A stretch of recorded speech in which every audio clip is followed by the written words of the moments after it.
ہاتھ سینے پہ شیخ عبدالرحمن سدیس کے بندے پہ کسی کو نظر؟ شیخ سعود الشریم کی زور سے آمین نظر؟ سورت فاتحہ کی تلاوت نظر؟ بغیر 1.5 فٹ کی نیت کے اللہ اکبر سے نماز کا آغاز وہ نظر؟ نیت کرتا ہوں نماز کی، نماز چاہ کر پیچھے امام کے منہ میں خانہ دوبارہ واسطے اوپر چھت نیچے فرش، ادھر کوئی نہیں ادھر بھی کوئی نہیں، آگے امام، اللہ اکبر۔ یہ 1.5 گز کی جو نیت ہے یہ کبھی سنی ہے شیخ سدیس نے کی ہو، شیخ شریم نے کی ہو؟ کبھی انہوں نے ہاتھ کہاں باندھے ہو؟ ہاتھ ان کے سینے پہ، فاتحہ کی تلاوت کر رہے، آمین آمین کہتے ہیں تو پورا بیت اللہ اور مسجد رسول گونج اٹھتی ہے۔ یہ آمین نظر نہیں آتا، یہ فاتحہ نظر نہیں آتی، یہ بغیر نیت کے ڈائریکٹ اللہ اکبر سے نماز کا آغاز نظر نہیں آتا۔ وہی ملنگ والی بات ہے، ملنگ سے کہا نماز سے پڑھ لیا کر، انہوں نے کہا چبڑا قرآن چاہیا ہے لا تقربوا الصلاۃ، نماز کے نیڑے بھی نہ جانا، نماز کے قریب بھی نہ جانا۔ اس نے کہا آگے تو پڑھو وانتم سکارا، جب نشے میں ہو کو اننے کی مان لیں دے، اگے پھر دیکھیں گے۔ آپ کو یہ 20 رکعت ٹھیک ہے، ہمیں منظور ہے، آپ انڈیا پاکستان میں 20 رکعت نماز پڑھاؤ ویسے جیسے شیخ سدیس اور شیخ شریم پڑھاتے ہیں، میں آپ کے پیچھے اگر پڑھنے کے لیے تیار ہوں۔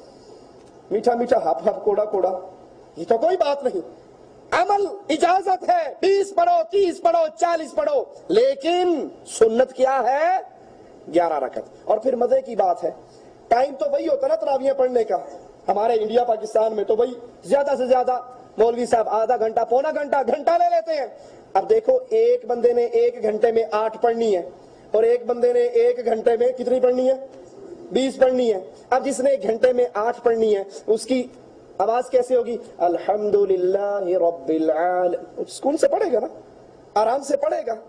اور جس نے پتہ بھی گھنٹہ بھی اننا تو بھی پوری کرنے یا نمون اللہ اکبر تعلمون اللہ اکبر، وچکار کی ہو یا کوئی شے نہیں پتا، الحمدللہ سے شروع ہوگا، الحمدللہ الرحمن مالک اللہ اکبر سمجھ آتی، درمیان میں قرآن۔ ارے بھائی پڑھو 20 پڑھو لیکن قرآن کا حق تو ادا کرو۔ شیخ سدیس کے پیچھے تراویح پڑھو، دل چاہتا ہے واللہ پڑھتا رہے اور ہم سنتے رہیں۔ شیخ شریم کے پیچھے پڑھو، دل چاہتا ہے وہ قرآن پڑھتے رہے اور ہم سنتے رہیں۔ اور ہمارے والے 220 وولٹ پہ لگے ہوئے، پتہ ہی نہیں لگتا کی کیا اور کی۔ یہ عبادت اللہ کے ہاں معیار یاد کر لو، اللہ کے ہاں معیار کوانٹیٹی نہیں ہے، کوالٹی ہے۔ کوانٹیٹی اللہ کے ہاں کثرت معیار نہیں ہے، وہاں پر معیار کیا ہے؟ آپ جو عمل کر رہے ہو وہ عمل کیسا ہے، تھوڑا اور زیادہ معیار۔ اسی لیے رسول اللہ صلی اللہ علیہ وسلم نے فرمایا تھا ایک بندے نے آج اللہ کو اللہ کے نام پہ 1 درہم دیا اور ایک نے 1 لاکھ درہم دیا، 1 درہم والا لاکھ سے جیت گیا۔ 1 درہم والا کتنے سے جیت گیا؟ لاکھ سے جی۔ صحابہ نے کہا یا رسول اللہ صلی اللہ علیہ وسلم ایک نے 1 درہم دیا ایک نے لاکھ دیا، اللہ نے اجر و ثواب 1 درہم والے کو لاکھ والے سے بھی زیادہ دیا، کیوں؟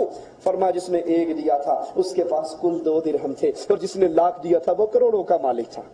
اللہ کے ہاں کوالٹی دیکھی جاتی ہے، عمل صالح ہے یا نہیں، عمل سنت کے مطابق ہے یا نہیں۔ آپ ٹھکا ٹھک کوے کی ٹھونگوں کی طرح 20 چھوڑ کے 100 رکھتے بھی پڑھ لو تو جب کھڑے ہو گئے یہ نماز آپ کو بد دعا دے گی، اللہ تجھے ہلاک کرے جیسے تو نے مجھے ہلاک کیا۔ اسی طرح عمر ابن خطاب رضی اللہ عنہ وارضاہ نے رمضان میں ابی بن کعب اور حضرت تمیم داری کو باجماعت 11 رکعت نماز ادا کروانے کا حکم دیا۔ موطا امام مالک کے اندر یہ روایت موجود ہے۔ اس مہینے کے اندر شب قدر وہ عظیم رات جس کے بارے میں رسول اللہ صلی اللہ علیہ وسلم فرماتے ہیں من قام لیلۃ القدر، جو شب قدر کو قیام کر لے ایمان و احتسابا، حالت ایمان ثواب کی امید سے، اللہ اس کی زندگی کے سارے گناہوں کو معاف کر دیتا ہے۔ اور مالک عز و جل اس رات کے بارے میں فرماتا ہے لیلۃ القدر خیر من 1000 شہر، ایک رات شب قدر، یہ رمضان کے آخری عشرے کی طاق راتوں میں ایک رات، اس ایک رات کی عبادت 1 ماہ کی عبادت سے زیادہ بہتر ہے، 1000 مہینے کی عبادت سے، 1000 مہینے اس کی عبادت سے بہتر ہے 1 رات کی عبادت، اور 1000 مہینے تقریباً 83 سال کا عرصہ بنتا ہے۔ اس رات کو تلاش کیجئے۔ عائشہ پوچھتی ہے یا رسول اللہ صلی اللہ علیہ وسلم میں اس رات کو پالوں تو کیا دعا کروں؟ آپ نے فرمایا دعا کرو اللہم انک عفو تحب العفو فاعف عنی، اللہ تو معاف کرنے والا ہے، تو معافی کو پسند کرتا ہے، اللہ تو مجھے بھی معاف کر دے۔ کیا مطلب ہوتا ہے مجھے بھی معاف کرنے کا؟ کیا مطلب ہے؟ کتنے معاف کر دے میرے گناہوں میں سے؟ 50% یا سارے گناہ معاف کر دے، کوئی گناہ نہ چھوڑے؟ تو جب اللہ کے نبی فرماتے ہیں واعف اللحیٰ، ان داڑھیوں کو بھی معاف کر دو، پھر کہاں سے وہ کچی رکھنے کی اجازت مل جاتی ہے؟ پھر کہاں سے وہ خشخشی داڑھی رکھنے کی اجازت مل جاتی ہے؟ پھر کہاں سے بلیڈ پھیرنے کی اجازت مل جاتی ہے؟ وہاں تو اللہ کے نبی کہہ رہے ہیں دعا کرو لیلۃ القدر میں میرے سارے گناہوں کو معاف کر دے، اور یہاں بھی نبی نے کہا اس داڑھیوں کو معاف کر دے۔ کہ نہیں جی ایک موٹ ٹھیک رہندی ہے، موٹ تو تھلے کاٹ لینی چاہیے، اس کو بھی معاف کر دو جیسے اپنے گناہوں کی معافی کا سوال کرتے ہو۔ رمضان میں صدقہ کرنا، اور سب سے بہتر صدقہ جو کیا جائے وہ رمضان کے اندر ہے۔ نبی کریم ماہ رمضان میں صلی اللہ علیہ وسلم باقی مہینوں کی نسبت زیادہ صدقہ کرتے۔ جس طرح تیز ہوا چلتی ہے اور تیز ہوا اپنے ساتھ بہا کر لے جاتی ہے چیزوں کو، اللہ کے پیارے حبیب اس طرح تیز ہوا کی طرح رمضان کے مہینے کے اندر صدقہ کیا کرتے تھے۔ اور رمضان میں عمرہ کیجئے، رسول اللہ صلی اللہ علیہ وسلم نے فرمایا رمضان میں عمرہ ایسے ہے جیسے وہ عمرہ کرنے والا محمد کریم کے ساتھ حج کر رہا ہے۔ رمضان میں عمرہ اس کو اتنا اجر و ثواب ملتا ہے جیسے اس نے پیارے حبیب علیہ الصلوۃ والسلام کے ساتھ عمرہ کیا، حج کیا۔ اور یہ رمضان کا مہینہ قرآن کا مہینہ ہے۔ مالک فرماتا ہے شہر رمضان الذی انزل فیہ القرآن، یہ وہ مہینہ ہے جس میں لوح محفوظ سے قرآن آسمان دنیا پہ نازل ہوا۔ اس مہینے میں زیادہ وقت قرآن کی تلاوت میں گزاریے۔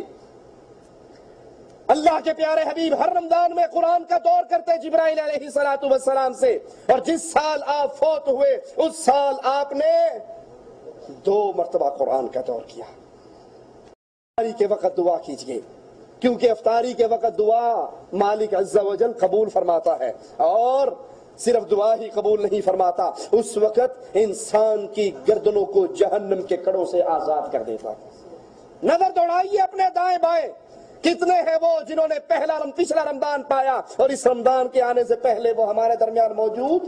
یہ اللہ کا خاص کرم ہے جس کو یہ مہینہ مل جائے۔ اب جو اس مہینے کو پا کر پھر بھی اپنے گناہوں کو نہ بخشوا سکے وہ بدنصیب انسان ہے۔ اور رمضان کے روزے کی نیت ضروری ہے، لیکن نیت کیسے ضروری ہے؟ زبان سے، دل سے۔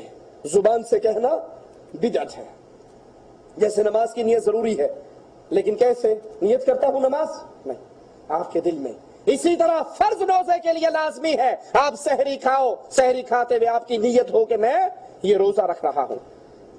اور کچھ لوگ نیت کرتے ہیں، کسی کو یاد ہے؟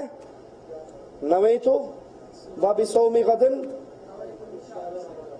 نویت من شہر رمضان، نویت وبصوم غد من شہر رمضان، میں کل کے روزے کی نیت کر رہا ہوں۔ اور سحری کب کی کھا رہا ہوں؟ نیت کب کی کر رہا ہوں؟ سحری کون سی کھا رہا ہوں؟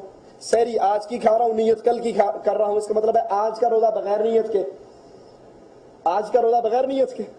یہ ڈھگوسلے ہیں مولویوں کے، made in India, made in Pakistan, made in Raiwind مسئلے ہیں، یہ اللہ کے پیارے حبیب کی سنت نہیں ہے۔ فرض روزے کے لیے نیت ضروری ہے، لیکن نیت کا مقام دل میں ہے، زبان نیت کا مقام نہیں ہے۔ جہاں زبان سے اللہ کے نبی نے کی حج اور عمرے کے اندر، وہاں